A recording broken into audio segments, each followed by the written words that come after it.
Yes, sir. Dr. Friedman, is there an economic system now or historically that has allowed free enterprise alone to determine which direction the economy goes? And Well, secondly, I have a three-part question. Okay, fine. Secondly, in economics you have resources, and how to best use these resources is a value judgment, but it seems to me you can have either free enterprise decide or government decide or some combination. And don't you think combination would be the best alternative?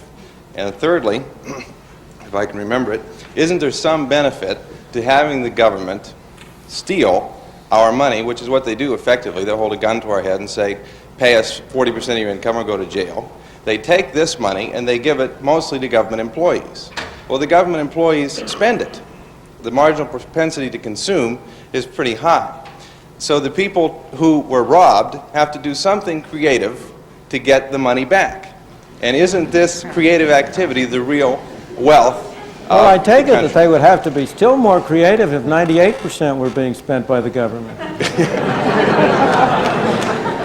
No, the third part of your thing is just pure fallacy from beginning to end. Because if those people who are now government employees were employed in creative activity and productive activity, they would also be spending their money. And we'd have a greater total around. All you're doing, let's suppose for a moment, take the extreme case, that 40% is being used just to have people sit around. The fact that they spend their money doesn't alter the situation. The only product there is what the 60% produce. And that 60% is divided among the 100%. If those 40% are also producing goods, then there are more goods to go around among everybody. You are just involved in a fallacy of looking at dollars, which is important sometimes, instead of looking at the real product, the goods and services that people produce and people consume. Spending isn't good. What's good is producing.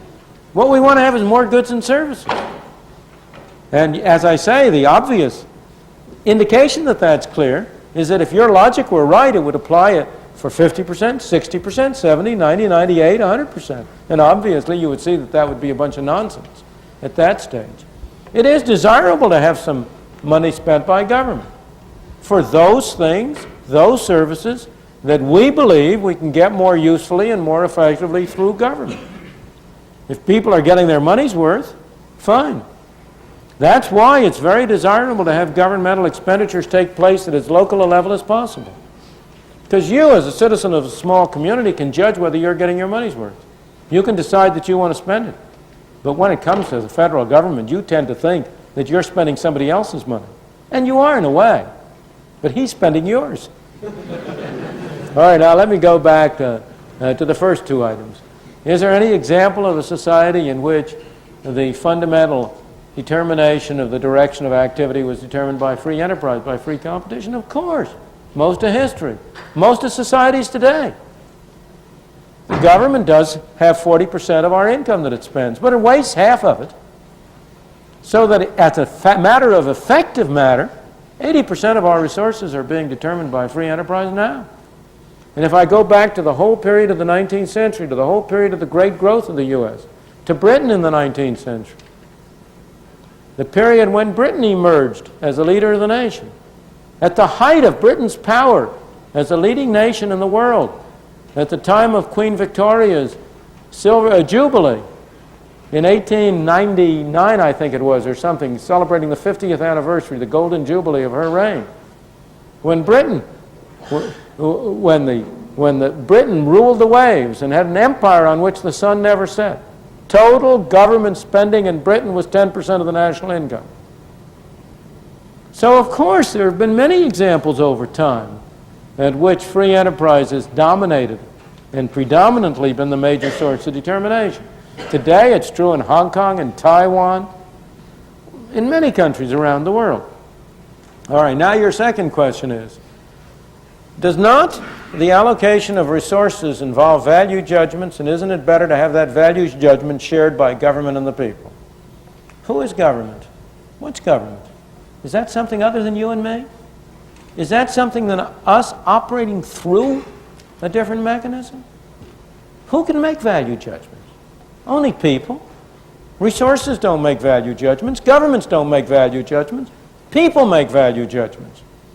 And the question is, what is the most effective way in which we as people can jointly, cooperatively, express our values? No, we express some of them individually in the family at home, separately, people, you and I alone.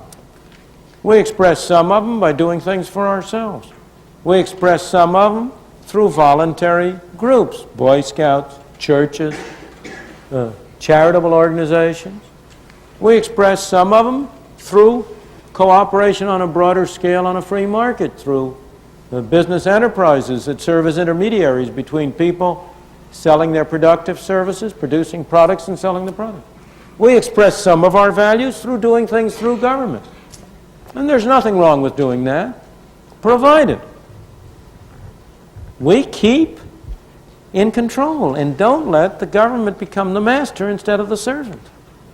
And the real problem is, in my opinion, that as we move from the local community to the state, from the state to the federal government, it becomes increasingly difficult for us to control the mechanism we have established. And that mechanism tends to control us. That was the great wisdom of the founding fathers of this country, of the people who wrote the Constitution. That Constitution was designed to limit government's powers in order to preserve the freedom of the individuals. And what has happened in the past 50 years is that the fundamental character of the Constitution has really been changed. We have broadened enormously the conception of what is a governmental power and what is not, and have departed from that limited government until we have created a Frankenstein, an unlimited government that threatens to destroy us.